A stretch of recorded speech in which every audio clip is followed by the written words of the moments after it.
Déjeme decirles, San Luis Potosí de verdad tiene tesoros incalculables. Tenemos la Huasteca, la zona media, la zona centro también tiene lo suyo, y bueno, el altiplano potosino, que es bellísimo, no nada más Real de 14, sino muchos parajes.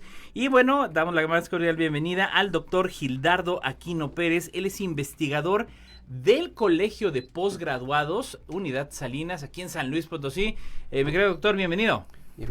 Muchas gracias por la invitación, es un honor platicar un rato con ustedes. Claro que sí, un gusto. Y bueno, precisamente me gustaría arrancar con esa parte, ¿no? Yo ahorita, antes de entrar al programa, platicaba con el doctor Pablo, decir, bueno, siempre el referente, la Facultad de Agronomía, y todo el mundo decíamos, ¡ay, vas hasta allá! Pero lo interesante de esto es que primero es una facultad que ya tiene su historia, tiene mucha trayectoria, pero mi estimado Pablo, platícanos un poquito, ¿no? Todo lo que ofrece la Facultad de Agronomía y Veterinaria, que bueno, tuvo esa evolución, yo me acuerdo cuando todavía era de Agronomía, ¿qué es lo que hace, no nada más en torno a ofrecer licenciaturas o posgrados, sino un poquito del bagaje de lo que representa la Facultad de Agronomía y Veterinaria aquí en San Luis Potosí? Sí, bueno, en el caso de la Facultad de Agronomía y Veterinaria es una facultad, como bien lo dices, está un poco retirada de la mancha urbana. Que ya ni tanto, ¿verdad? Ya nos está alcanzando todo. Sí, ya está cerca. Pero bueno, finalmente también su ubicación pues tiene un sentido, puesto que, como ustedes sabrán, las ciencias agronómicas pues tiene que tener espacio, ¿no? Entonces, claro, qué mejor lugar que una zona como el Ejido de La Palma, en donde contamos con 100 hectáreas. Sí, es una instalación pues considerable y en la cual pues nos permite hacer todas estas dinámicas de investigación, trabajos, prácticas, y pues es un buen lugar en el cual se establecen pues cultivos experimentales, se hacen evaluaciones, se trabaja con cerdos, se trabaja con corderos, se trabaja con cabras, obviamente con ovinos, y pues esto pues obviamente hace el día a día en la Facultad de Agronomía y Veterinaria. También cabe mencionar que, como bien lo dices, tenemos diferentes programas educativos. Uno de ellos, pues, y de los más, digamos que de antaño, es el programa de ingeniero agrónomo fitotecnista. Okay. Posteriormente el de ingeniero agrónomo zootecnista. Posteriormente la facultad abre un nuevo programa que es el de ingeniero agroecólogo. Y ya con los años, por la misma demanda, la actividad agropecuaria en el estado, pues sale el programa de medicina veterinaria. Okay. Entonces, posterior a ello, como ustedes también lo saben, empieza a haber un auge en la producción de invernaderos y nace el programa de ingeniero agrónomo en producción de invernaderos, por una demanda precisamente del sector. Y ya más recientemente nace el programa de ingeniero agrónomo forestal. Esto pues obviamente ha venido cambiando, depende de la demanda, la dinámica de la institución. Y actualmente tenemos los programas de ingeniero agrónomo fitotecnista, ingeniero agrónomo zootecnista, ingeniero agrónomo de producción en invernaderos. Nace una nueva carrera, ¿sí? También, que es la de ingeniero en agricultura y medio ambiente. Y bueno, y son básicamente los programas que están vigentes. Ya con el paso del tiempo, pues también surge la necesidad de generar posgrados. Entonces nosotros ya desde hace muchos años teníamos el programa de maestría en ciencias agropecuarias, y por ahí del 2013 nace la inquietud por arrancar el doctorado en ciencias agropecuarias. Entonces son los programas que ahorita tenemos vigentes, que por cierto pues estamos próximos al proceso de admisión. Examen. Sí es cierto. Una actividad bastante importante para nuestra institución, puesto que recibimos pues una gran cantidad de estudiantes. Esto la verdad es muy satisfactorio comentarlo, porque pues obviamente las coordinaciones desde rectoría, las direcciones, pues han estado trabajando arduamente para pues convocar, ¿no? Claro, a todos aquellos estudiantes que están interesados en las ciencias agropecuarias, pues que se matriculen, que entre a la facultad. Claro. No, y me parece fascinante porque de alguna manera yo recuerdo ese cliché desde niño que era, vas a estudiar para veterinario, ¿no? Y era, pues te tienes que ir a Zacatecas y siempre había que irse a otro lado.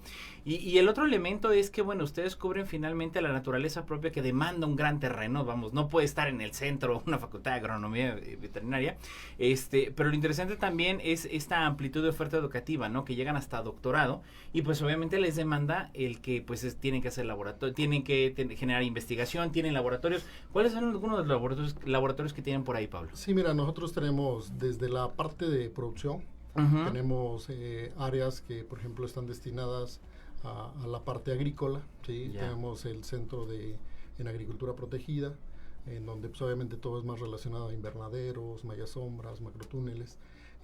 La cuestión, por ejemplo, de peces, acuacultura, ¿no? También hay una parte importante ahí.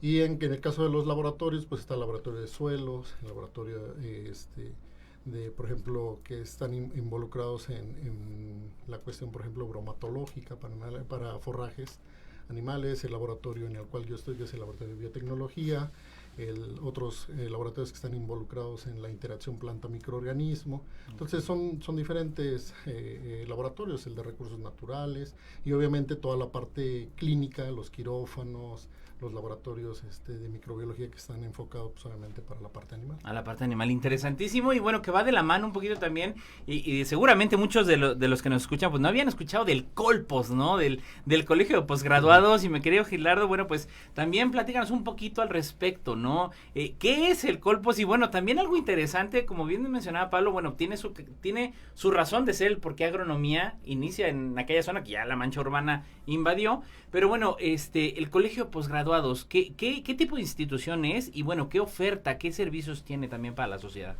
Bueno, el Colegio de Posgraduados nace originalmente en la Universidad Autónoma de Chapingo. Ya. Y de ahí se separa en 1959 para dar origen al Colegio de Posgraduados, una institución de posgrado en investigación agrícola. Con el paso del tiempo y su crecimiento, se dan los 7 campus con los que cuenta. A nivel nacional. A nivel nacional. En todo el país. En el trópico tenemos el campus Córdoba, el campus Veracruz y el campus Campeche. ¿Sí? El de Tabasco también, entonces son prácticamente 4 campus en el trópico. Y ya para zonas agrícolas importantes, principalmente en lo que se conoce como el Valle de Cerdán y todo eso en Puebla y Tlaxcala, pues está el campus Puebla, en su campo de Valsequillo, que es lo que es más importante, cumpliendo las funciones agrícolas, sobre todo con pequeños productores. Claro. Y ya el único y casi el 60% del territorio nacional es zona árida y solo tenemos un campus. Por alguna razón esto ha sucedido así, sin embargo, pues el campus San Luis, que es el que está en Salinas, pues está impulsando varios desarrollos a este nivel de zonas áridas, por ejemplo, maquinaria agrícola, en sus programas de maquinaria agrícola, el que actual tiene, bueno, ya desde el 2014 que inició la maestría en recursos naturales, que va con mucho crecimiento en alumnos y investigadores, tanto del campus San Luis como a nivel nacional. Los alumnos que llegan ahí normalmente no están completamente circunscritos al campus San Luis, sino tienen la oportunidad de conocer otros campus a través de cursos, a través de investigación.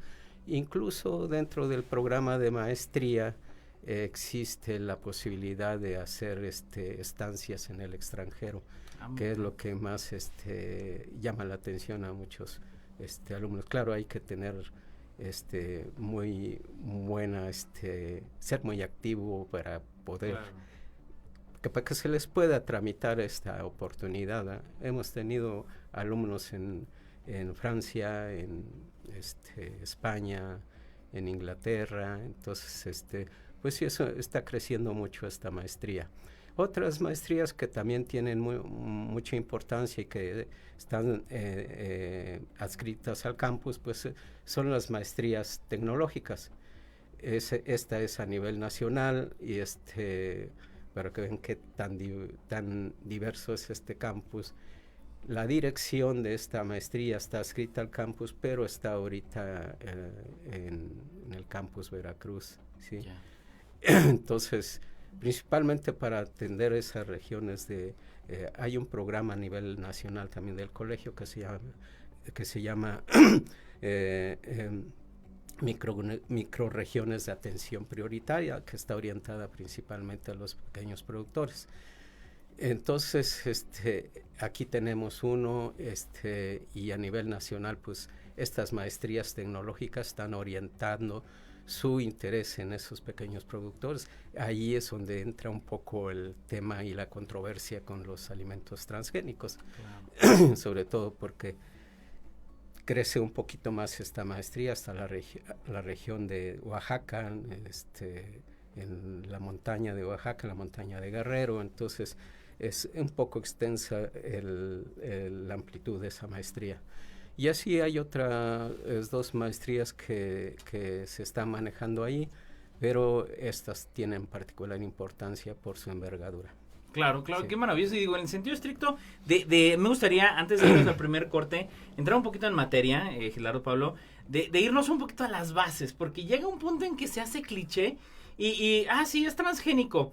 Y luego empezamos hasta con términos de es vegano o es vegetariano, y empieza todo un vocabulario en la calle de que, según todos pensamos que le entendemos, cuando realmente no es cierto. Sin embargo, yo quiero dejar la pregunta antes de irnos al corte sobre qué entendemos, qué son los alimentos transgénicos, que es el tema que tenemos el día de hoy aquí en La Voz de los Expertos. Vámonos rapidísimo al primer corte para no cortar acá toda la inspiración de nuestros especialistas que nos acompañan el día de hoy. Y bueno, no se vaya, estamos empezando apenas La Voz de los Expertos.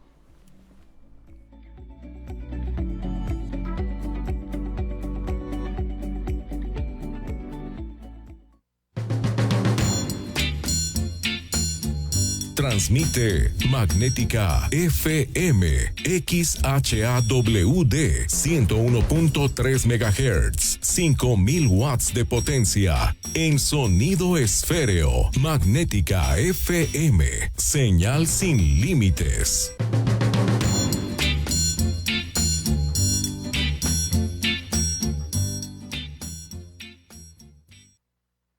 Es la hora 16:16 minutos.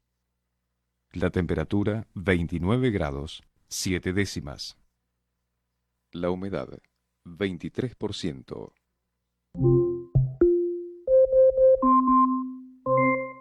¿Quieres escuchar en tu celular o dispositivo fijo o móvil a Magnética FM? Solo pide a Alexa: Alexa, quiero escuchar Magnética FM. Fácil. La Voz de América, desde Washington, y Magnética FM, informan. El expresidente Donald Trump será entrevistado hoy por funcionarios de libertad condicional del estado de Nueva York en una diligencia que es parte del juicio en su contra por dinero secreto. El encuentro se hará a través de una videollamada en una instancia previa a la lectura de la sentencia que está programada para el 11 de julio. A pesar de que no es común, el acusado podrá estar acompañado de su abogado durante el proceso, dijo el juez Juan Merchan en una carta publicada el viernes. Se sabe que el expresidente, quien se encuentra en su residencia de Mar-a-Lago en la Florida, estaría acompañado por el jurista Todd Blanche. El propósito habitual de una entrevista de libertad condicional previa a la sentencia es preparar un informe que le brinde al juez más información sobre el acusado y potencialmente le podría ayudar a determinar la sanción adecuada. Los equipos de libertad condicional están comúnmente integrados por trabajadores sociales y psicólogos que entrevistan al acusado, a sus familiares y amigos e incluso a las personas afectadas por el delito. Los resultados de estos encuentros son entregados en un informe al juez y en ellos se habla de los antecedentes penales del acusado y de las recomendaciones que el panel hace para una posible sentencia. En esta instancia del juicio, el acusado también da sus razones por las que la sentencia debería ser considerada para ser más leve. Donald Trump actualmente es considerado el virtual candidato por el Partido Republicano para las elecciones generales de noviembre y buscará un segundo periodo después de haber sido presidente en 2017 a 2020. Fue declarado culpable de los 34 cargos en su contra en los que se le acusa de falsificar registros comerciales de sus empresas para ocultar el pago a la actriz porno Stormy Daniels, con quien habría tenido una relación extramatrimonial. La sentencia podría ir desde arresto domiciliario, trabajo comunitario, hasta 4 años de prisión. Héctor Contreras, Voz de América, Washington DC. La Voz de América, desde Washington, y Magnética FM, informaron. Sigue informándote de los mejores en La Voz de los Expertos. Estamos de vuelta.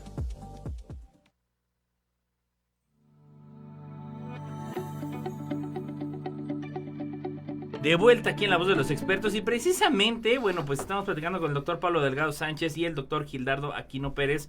El doctor Gildardo, bueno, se acompaña de Salinas, San Luis Potosí, del Colegio de Posgraduados, y el doctor Pablo, bueno, pues destacado investigador que tenemos aquí en San Luis Potosí de la Facultad de Agronomía y Veterinaria. Y bueno, esta pregunta básica, yo me quería regresar a las bases, a los cimientos, porque luego ya hablamos como si todo el mundo le entendiéramos y luego no entendemos nada. Mi Pablo, ¿qué entendemos por un alimento transgénico? ¿Qué es un transgénico? Bueno, un alimento transgénico es aquel que ha sido modificado, ¿sí? Con nuevas técnicas, en este caso de ingeniería genética, a nivel de DNA. Un cambio, ¿sí? Existen diferentes técnicas que nos permiten hacer eso.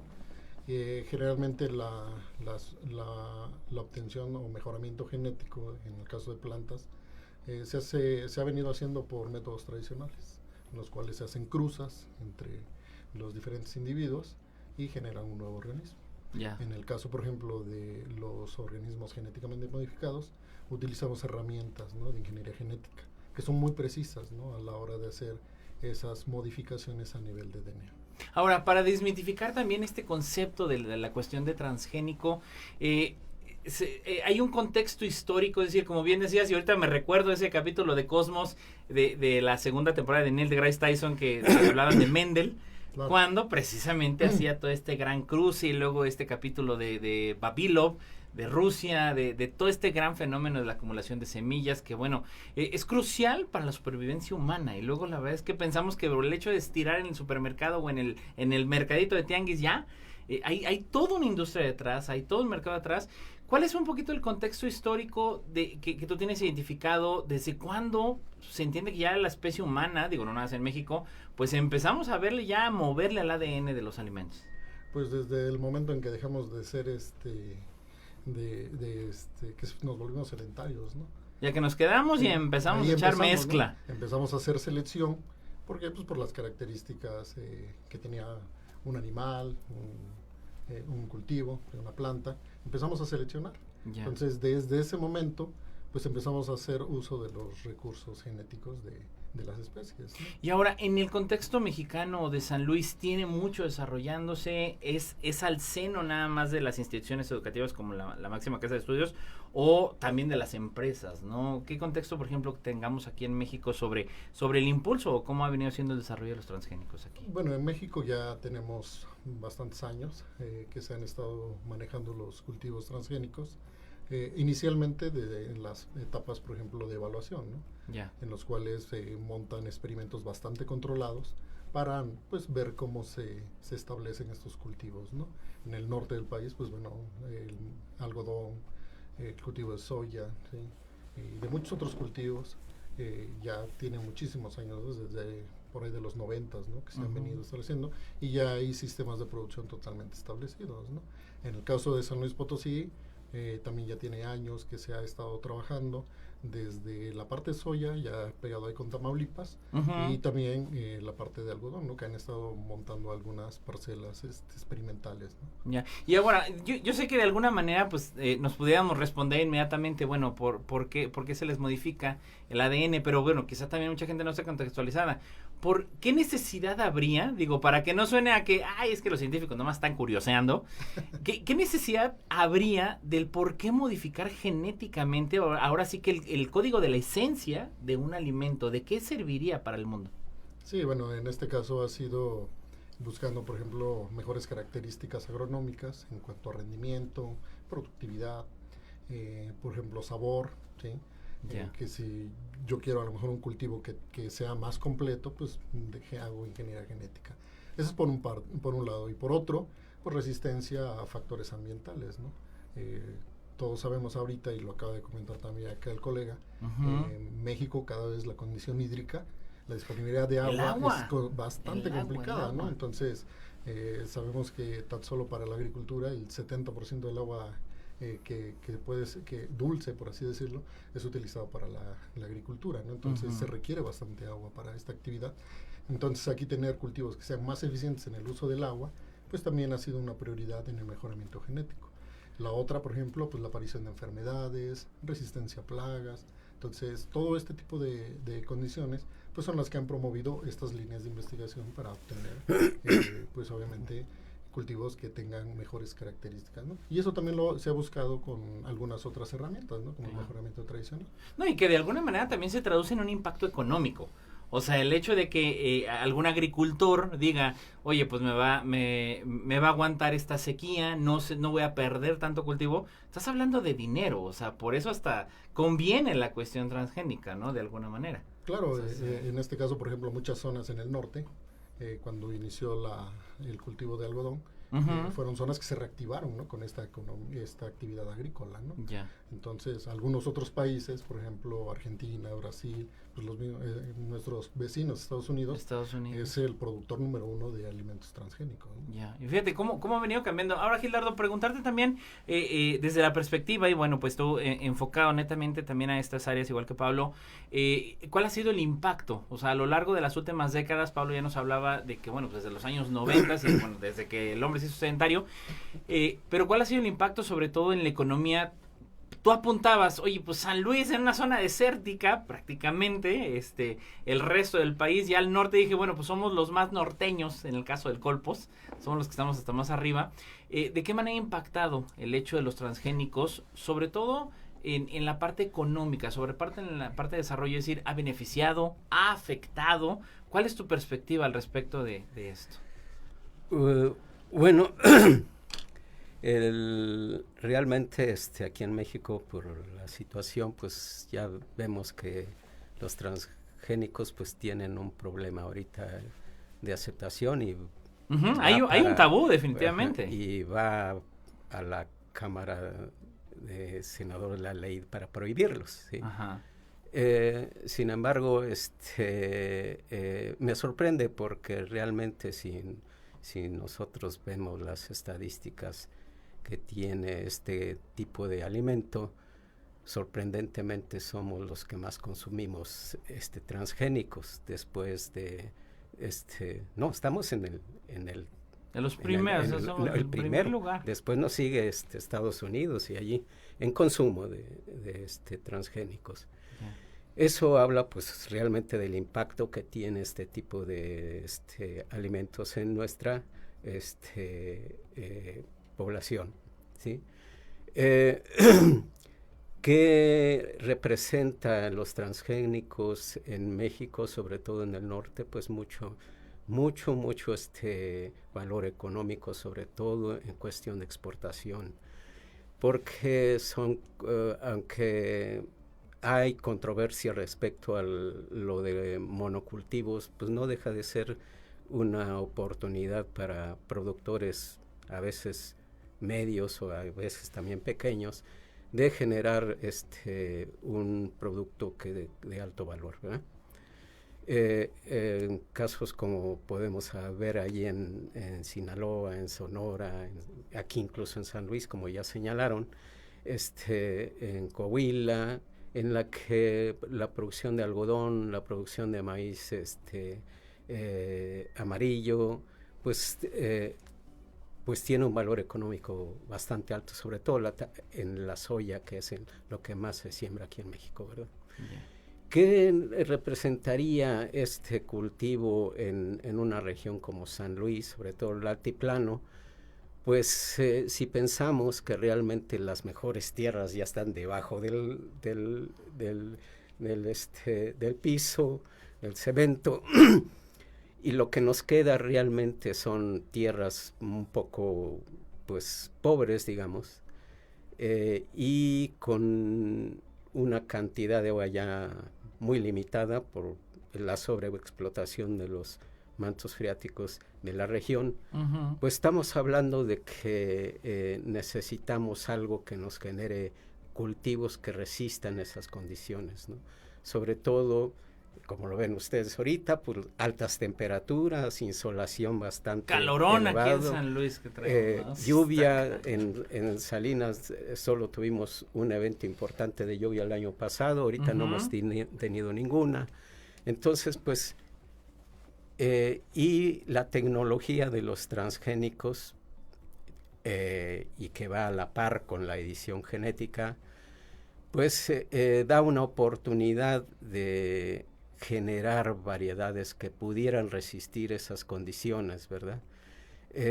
Y que sean productivos en el momento que más necesitamos. Ahorita tal vez no es ese momento porque las cosas parecen muy fáciles de conseguir, claro, pero vamos hacia un callejón en el que sí tenemos que pensar en variedades que produzcan con muy limitada cantidad de agua, un evento de lluvia, por decirlo así, y con esa cantidad de calor que tenemos. Afortunadamente nosotros somos el centro de origen y dispersión de muchos cultivos básicos, sobre todo, como es el maíz, el frijol, el chile, y el garbanzo y otros, garbanzo no. Entonces, pues tenemos la oportunidad, esa diversidad genética, en la que apareciera que no tiene importancia los transgénicos, sí las tiene, y en India y no recuerdo dónde, el uso de los transgénicos ha dado la oportunidad de generar cultivos altamente nutritivos. Hablamos del arroz amarillo, de la soya con metionina y así por el estilo, ¿verdad? Y que está orientado a países y a poblaciones de muy bajos recursos. Claro, y esto es positivo, y digo, para quienes no lo sepan, antes de irnos al corte, yo sabía por ahí un dato, Pablo, Genaro, me desmentirán, que de Villa de Ramos hay una exportación de Chile a Medio Oriente, o sea, que San Luis le vende Chile a los árabes. Sí. O sea, así de esas, ¿no? Yo creo que en Dubái, en Abu Dhabi, todo eso, echando salsita, pero con chile potosino. Y digo, de alguna manera es lo que impacta. Déjenme ir rapidísimo. Estamos llegando a la mitad de La Voz de los Expertos. Estamos hablando sobre todo lo que relaciona al tema de alimentos transgénicos. No se vaya.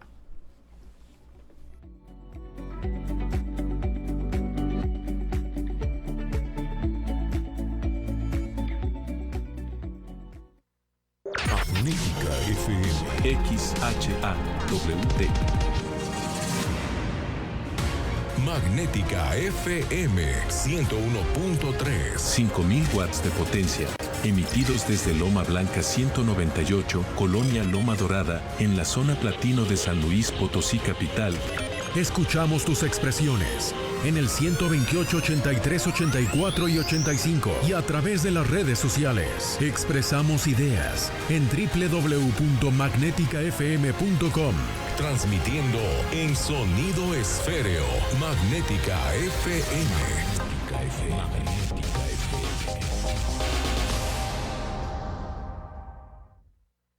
Es la hora 16:31 minutos. La temperatura 29 grados 7 décimas. La humedad 23%. Magnética FM en tu celular y en el mundo. www.magneticafm.com. Naturaleza.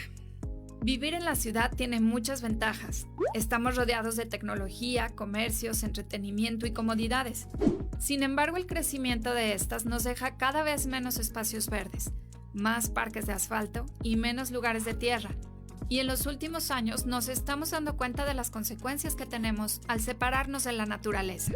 Cuando nuestros sentidos entran en contacto con la naturaleza, se crean importantes beneficios físicos y mentales, efectos calmantes y una mayor esperanza de vida al fomentar la actividad física y la respiración de aire limpio.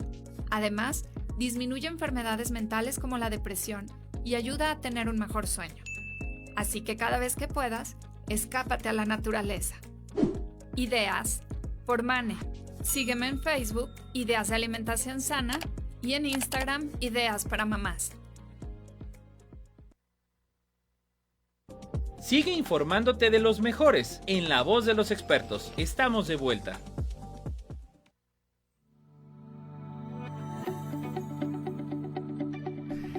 Estamos regresando aquí, entrando a la segunda mitad de La Voz de los Expertos. Y que bueno, en este sentido yo creo que, mi estimado Pablo, lo más anticientífico que habría es ser radical, porque la ciencia de alguna manera pues no podemos mantenernos en una postura radical de blanco-negro, de sí o no. ¿En qué medida se considera, porque digo, de alguna manera también plantear, bueno, ¿por qué también ha habido una contracorriente de los transgénicos? Ahorita, finalmente, Gildardo, tú nos han hablado de las bondades que representa, sobre todo para aquellos que vivimos en zonas desérticas, y sobre todo destacar que San Luis Potosí, pues los que vivimos en zona metropolitana, acá por la capital, pues como que no vemos que San Luis sea del agro, cuando hay hectáreas y hectáreas de cultivos en nuestro estado por todos lados. O sea, invernaderos, tú bien decías, atinadamente la Universidad Autónoma dijo, carrera de invernaderos, porque pues bueno, también tuvo ese boom, hasta invernaderos inteligentes, que ya yo creo que armaremos un programita de esos, Pablo, claro, pues. Invernaderos inteligentes, pero lo interesante de esto es también porque ha habido a lo largo de los años, y cabe destacar que México se ha subido a ese barco, que también hay una cuestión contracorriente, el por qué estar en contra de los transgénicos, cuando, bueno, pues ahorita ustedes nos han planteado de alguna manera, de manera muy ejecutiva, pues las bondades que también representan, ¿no? Sí, bueno, yo creo que uno de los problemas es la falta de información. Ya. Sí, es una parte importante. Son procesos que hay que entender de cómo se generan. Porque déjame decirte, es muy oportuna ahorita este comentario con respecto a los transgénicos, que es una tecnología que digamos que ya es vieja. Ya está trabajada. Ya está trabajada, ya está comprobada y todo. Y ya tiene más de 20 años, ¿no? Ya. Y ahorita, por ejemplo, si tú te pones a hacer una revisión, hace unos 10 años estábamos hablando sobre cisgénicos, ¿no? Que ahorita en México ni lo sabemos, ¿no? Ni se escucha, menciona, ¿cierto? Y lo más reciente, pues los intragénicos, ¿no? En los cuales, por ejemplo, pues utilizas nuevas herramientas, haces nuevas cosas, y aún así, esta aceptación, pues es un tanto difícil. Y como bien lo decías, yo creo que ser radical es una cuestión que no favorece. No aporta, sino en el caso de la ciencia, y ustedes lo saben, lo bonito de esto es que la ciencia pues va avanzando, ¿no? Así es dinámica, y pues bueno, ahorita lo que queríamos nos va a estar dando más información sobre si algo vamos por buen camino, o hay que modificar o optimizar procesos, ¿no? Claro. Entonces yo creo que uno de los problemas ha sido esta malinformación, ¿sí? Donde a veces no se entiende exactamente qué es, cómo es que se generan, y bueno, para eso yo creo que hacer este tipo de foros, este tipo de eventos, pues ayuda mucho a ir esclareciendo esto.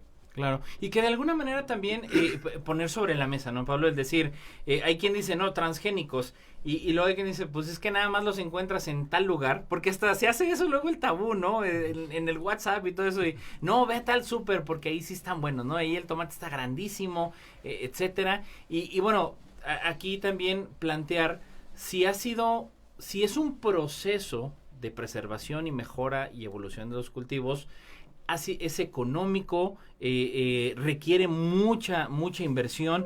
¿Cómo juega este papel de invertir en la cuestión de transgénicos? Que bien dices, bueno, ya tiene una trayectoria de 20 años, no es una carrera iniciada ayer, y que también de alguna manera, si ya la dinámica económica y productiva ya lo encontramos en donde sean los transgénicos, o son de ciertos sectores, porque hay quien dice, no, pues es que para puro exportación, o sea, hay muchas cosas que pues nada más se van de exportación, y aquí en San Luis no nos toca ya eso. ¿Cuál es un poquito el panorama eso de la accesibilidad y también el costo que ha implicado los transgénicos? Sí, bueno, obviamente nosotros lo podemos encontrar ya en donde sea, o sea, en tianguis, en México, súper más caro, en todos lados. En el extranjero, ¿no? Ya. Cabe mencionar que, por ejemplo, ahorita China es uno de los países que más le está apostando a los transgénicos. Ah, ok. O sea, el número uno siempre ha sido pues Estados Unidos, ¿no? Sí. También Canadá le ha apostado mucho a esa parte. Brasil, en el caso en América, Argentina, ¿no?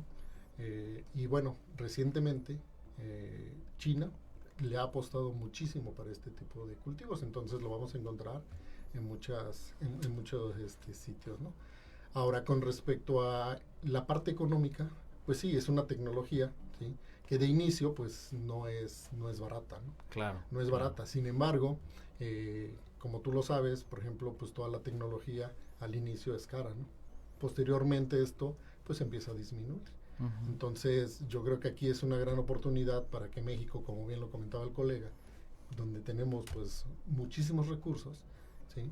Entonces hacer uso de esos recursos pues para generar también pues nuestras propias variedades, ¿no? Claro, ¿no? Eso es un reto importante, ¿no?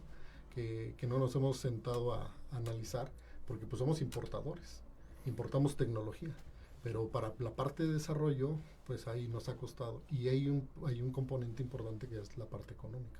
Claro, y que de alguna manera pues se requieren los apoyos, o sea, ahí sí este llamado pues a la recién electa presidenta y también autoridades pues municipales, que ahorita también se le tiene que apostar pues a estos desarrollos de investigación, no nada más al campo directamente, sino también al mejoramiento del campo, y que estamos hablando aquí de este tema, ¿no? Y que bueno, Gilardo, también preguntarte al respecto de qué manera ustedes van haciendo inmersivo. Si, por ejemplo, reciben, pues realmente ustedes, al ser colegio de posgraduados, pues reciben a puro chavo ya que acabó licenciatura, es decir, puro nivel ya orientado a la investigación científica. ¿Hay alguna percepción que tú hayas identificado a lo largo de las generaciones, a lo largo de los años, de que los chavos pues ya vienen con esta aceptación hacia los transgénicos, ya les es de manera muy natural? ¿Cómo juega esta dinámica al momento de ver el tema de transgénicos en las aulas, en el Colpos? Bueno, dependiendo de dónde está ubicado el campus, es un poco la respuesta a esta pregunta. ¿Varía? Sí, porque si hablamos por ejemplo, los campus del sur, obviamente la controversia es muy fuerte. Ya. Y si hablamos del norte, hay una aceptación un poquito más de este tipo de cultivos. ¿Por qué se da esa dinámica tan variada? Yo creo que más bien está asociado, así como la diversidad de cultivos está asociado al Mesoamérica, Latinoamérica. Sí, toda esa diversidad también se debe a la diversidad de etnias que están ahí y que son un núcleo de población bastante importante. Claro. Y obviamente es muy importante eso que manejamos, la protección de los recursos fitogenéticos, ¿no? Que es muy amplio. Y en el norte pues no tenemos tanta esa diversidad ni étnica ni de cultivos. Entonces obviamente la aceptación de lo que es un alimento y de buena calidad pues tiene más rápidamente se aceptan en el norte.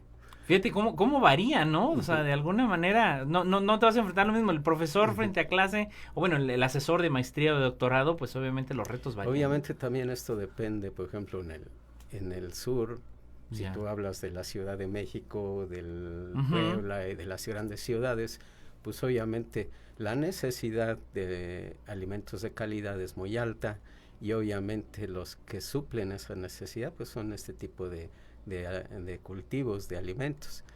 Y en las regiones indígenas obviamente siempre existe un poco el miedo al cambio, ¿verdad? Esa resistencia de alguna manera, al cambio, pero no es que ellos lo rechacen realmente. Creo que aquí hemos influido un poco como a veces nos llaman intelectuales, ¿no? Una influencia en ellos, en que alguien les diga eso es malo y realmente no lo es. Sabemos en la agricultura cualquier cosa que se selecciona, pues estamos reduciendo su pool genético, ¿no? Y realmente no es benéfico para la diversidad, pues la agricultura misma es lo mismo que la ganadería. Entonces, esto sucede automáticamente.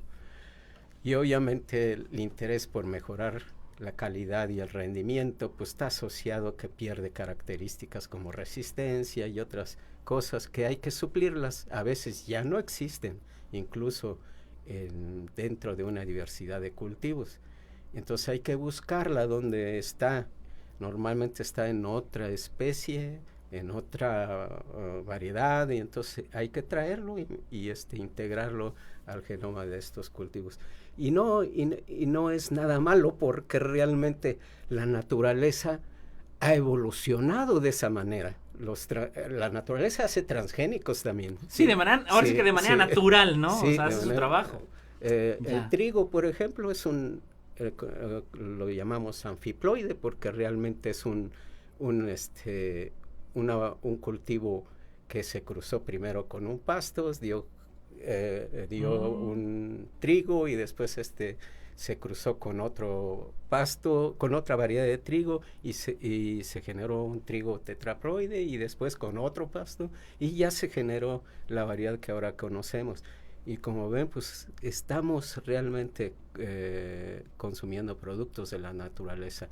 Y los transgénicos no dejan de ser una tecnología que nos enseñó la naturaleza, por así decirlo. Claro, lo que pasa es que todos los elementos necesitan mucha inversión para generarlos y producirlos artificialmente. No, y por eso reitero, señoras, señores, necesitamos apoyo en la ciencia.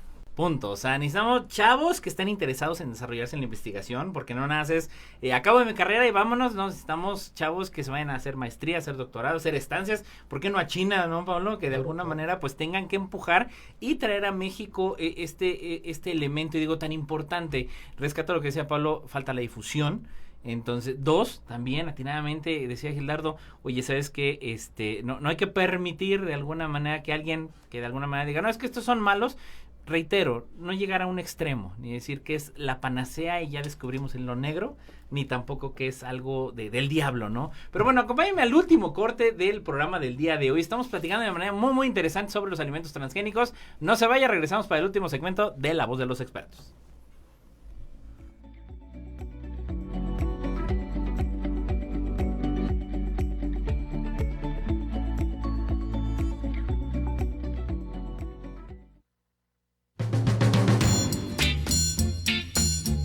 Transmite Magnética FM XHAWD 101.3 MHz, 5000 watts de potencia en sonido esféreo. Magnética FM, señal sin límites.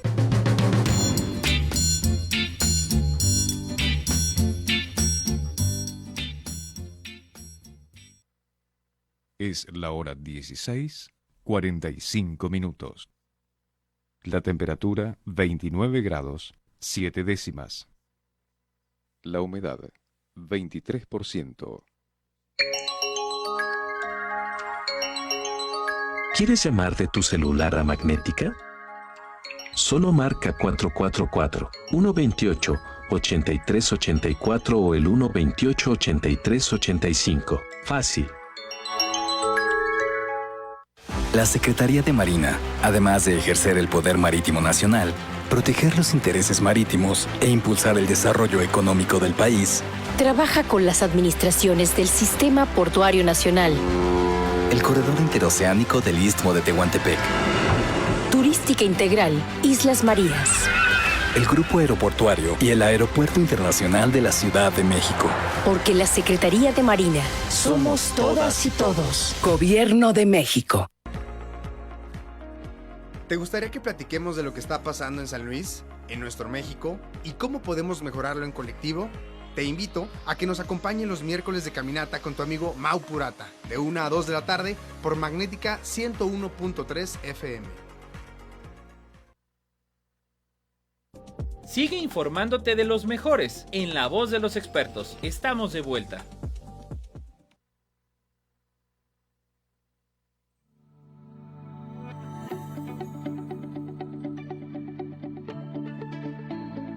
Entrando a la última parte de La Voz de los Expertos. Y bueno, creerá usted, yo creo que voy a retomar esta parte, Pablo Gildardo, si me lo permiten.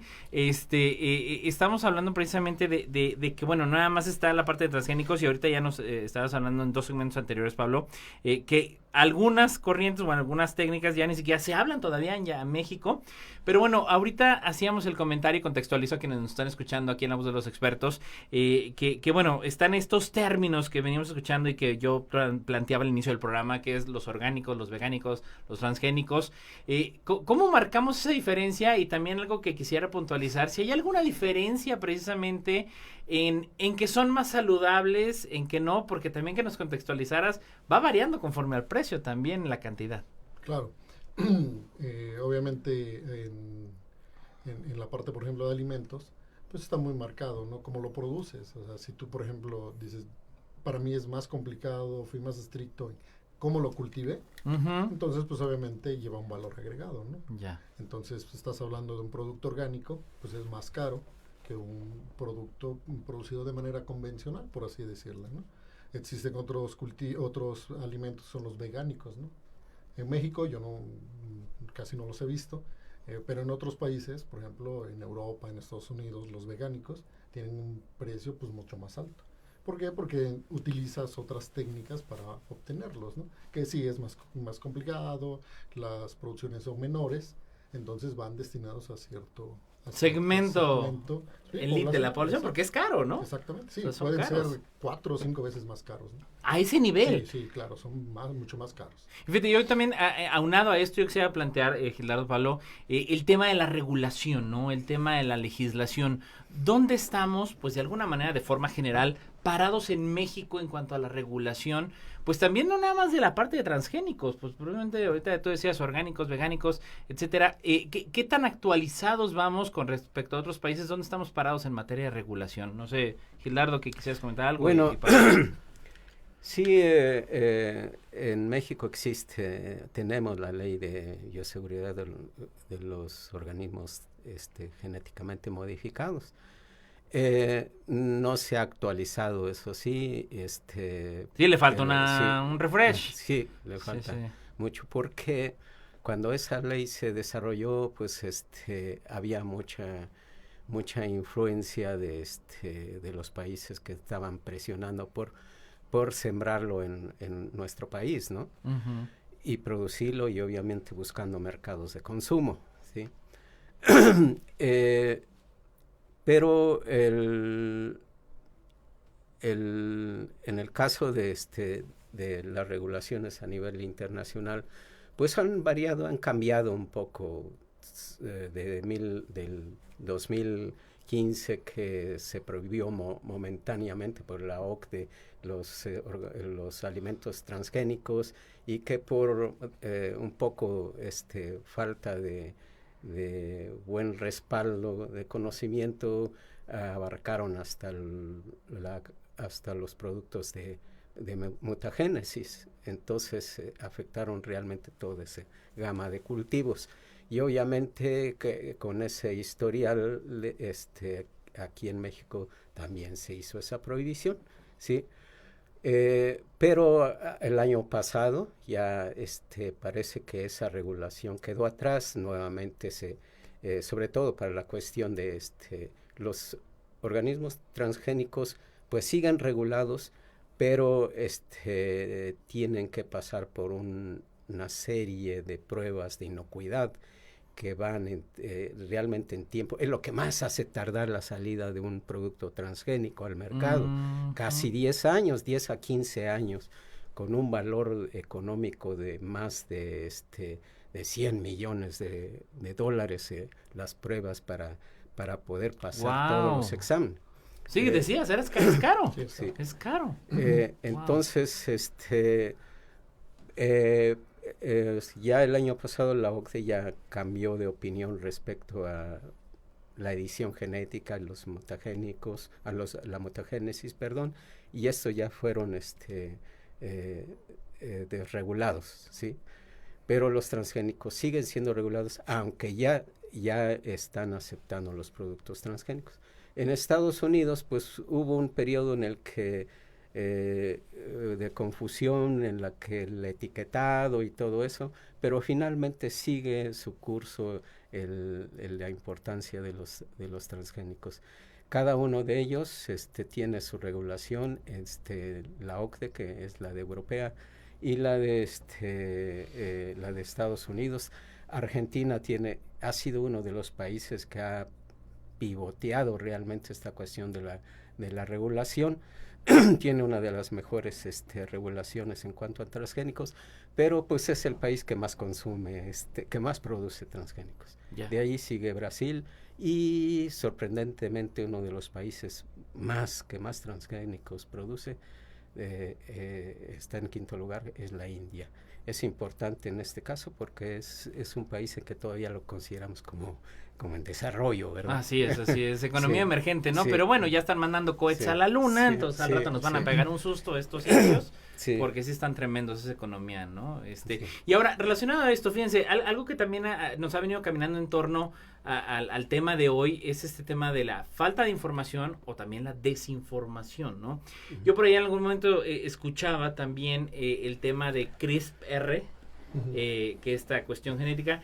¿Qué tiene que ver ahí? ¿Cómo juega el CRISPR? Digo, lo contextualizo para aquellos que sean medios hollywoodenses, si les gusta la ciencia ficción. Por ahí hay una película basada en un videojuego viejísimo que se llama Rampage o Rampage, que con este gran actor que se llama Dwayne Johnson, que es La Roca, mejor conocido por La Roca, que hablaba de esta modificación genética en unos seres que se hacen monstruosos. Bueno, acuérdense, eso es ciencia ficción, eso es cine. Cuarón no filmó Gravity en el espacio, acuérdense, porque híjole, qué buenos son para hacer cosas creíbles. ¿Cómo juega el papel de CRISPR? ¿Qué relación tiene con lo que hemos estado platicando de esta modificación, Pablo, de los alimentos? Sí, bueno, es una técnica que de hecho hizo a la investigadora que desarrolló esta técnica, pues la hizo la ganadora al premio Nobel, ¿no? Hace, no recuerdo si hace 3 años. Más o menos, sí, más o menos. Y ella misma decía, ¿no? Por ejemplo, la cuestión esta que tú mencionas de lo que vemos en las películas, pues es un tanto, pues a veces pretenciosa. Exagerado, ¿no? Incluso. ¿no? De revivir dinosaurios y cuestiones de ese tipo, ¿no?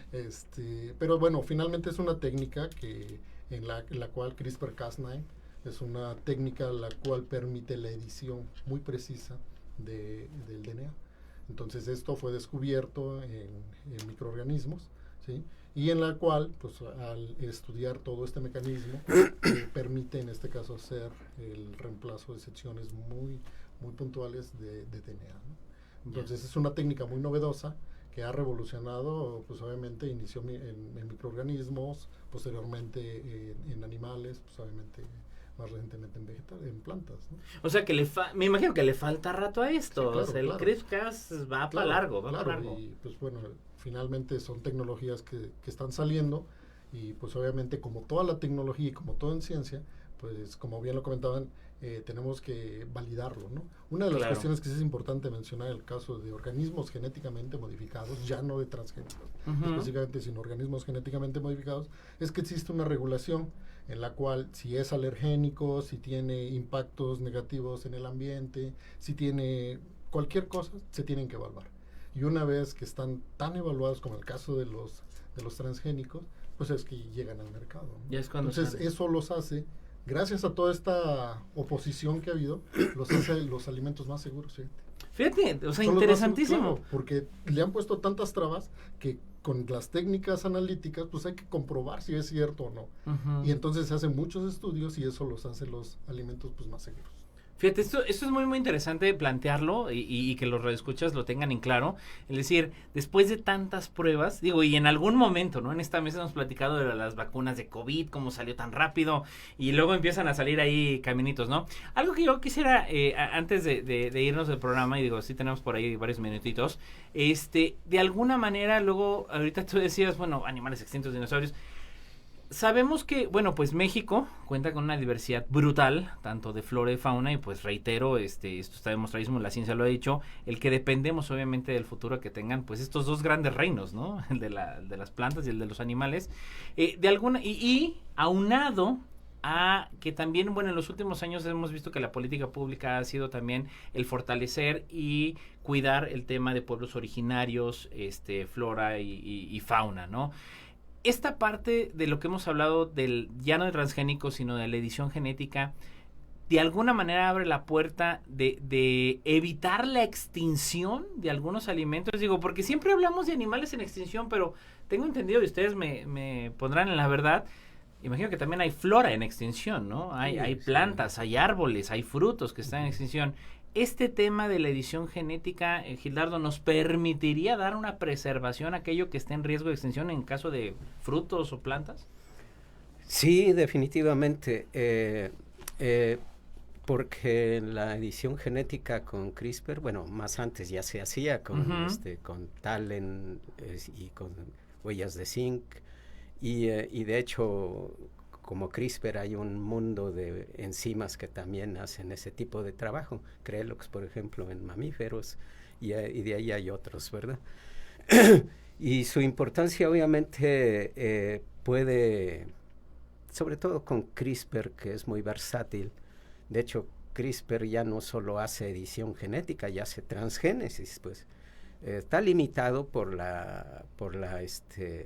el tamaño de secuencia que va de reconocimiento, que es muy corta para hacer un transgénico como los que se conocen, ¿verdad? Pero de hecho el trabajo que ya está haciendo ya se parece mucho a esto de la transgénesis. La edición genética realmente es una especie de corrección de errores que decimos. En la naturaleza pues no es un error, es un recurso sobre la cual va a actuar la selección simplemente. Claro. Pero no es un error. Pero para nuestros principios humanos, pues sí es un error, porque cada uno de los errores causa una enfermedad, causa una deficiencia, etcétera. Y corregir esa deficiencia, pues obviamente nos da una oportunidad más en el caso del campo médico, ¿no? De la medicina genética. Y ahí CRISPR está teniendo un papel bastante importante. Y ahí es donde se ha visto, aun cuando es muy preciso, tiene todavía problemas de errores que se están corrigiendo para usarlos. De hecho, ya se hace terapéutica con CRISPR, pues, pero se ve que todavía hay que mejorar esta cuestión para no generar otros problemas al curar un cáncer o una enfermedad genética. Y esa tecnología usada, aunque seamos diversos aquí, de hecho, creo que esa diversidad se está reduciendo enormemente. Ya. ¿Por qué? Si tú vas a un pueblo donde, digamos, está reportado alguna raza de maíz, alguna variedad de frijol, ya los tenedores de esa variedad ya no existen. La cantidad de gente que se dedica realmente ya al campo y a cuidar esas variedades o razas está en declive significativamente, de tal manera que yo digo, es ahí donde quizá la mutagénesis más que la edición genética y la transgénesis. De hecho, los dos son mutagénesis también, los dos son pero la mutagénesis en general tiene una oportunidad de generar nuevamente la variabilidad que necesitamos. La mutagénesis dirigida, que es en este caso la transgénesis y la edición genética, pues son muy específicos y generan cambios muy pequeños, pero la que no es específica como la de irradiación o esta pues tiene un espectro más amplio de generar más variabilidad, y ahí es donde se puede y tiene importancia de generar la variabilidad genética que se ha perdido, pues, ¿sí? Y de esa manera preservamos, sí, preservamos, ¿no? exactamente. Ya nomás les aviso, organizaremos programita de lo que se viene, el impacto que tendrá la IA en todo este tema de la biotecnología. Yo creo que valdría la pena abordarlo, ¿no, Pablo? Ya en ese estamos, entonces digo, ahora sí que vamos abriendo también puerta. Tendremos un volumen 2, mi estimado Gildardo, Pablo, de verdad, muchísimas gracias. Y a usted que nos escuchó, Gildardo, pues gracias por acompañarnos, gracias por hacer el viaje de Salinas a San Luis. Al contrario, es un honor estar con ustedes. Muchísimas gracias, sí. Pablo, como siempre, un gusto. Un gusto, Eder. Muchas gracias. Muchísimas gracias a usted que nos escuchó. Gracias a Alex en los controles. Ya lo sabe, la voz de los expertos cada martes en punto de las 4 de la tarde. Y ya como siempre me despido. Mientras más nos pertenezca la ciencia, menos probable es que la utilicemos mal. Hasta el martes. Pues gracias por decir una...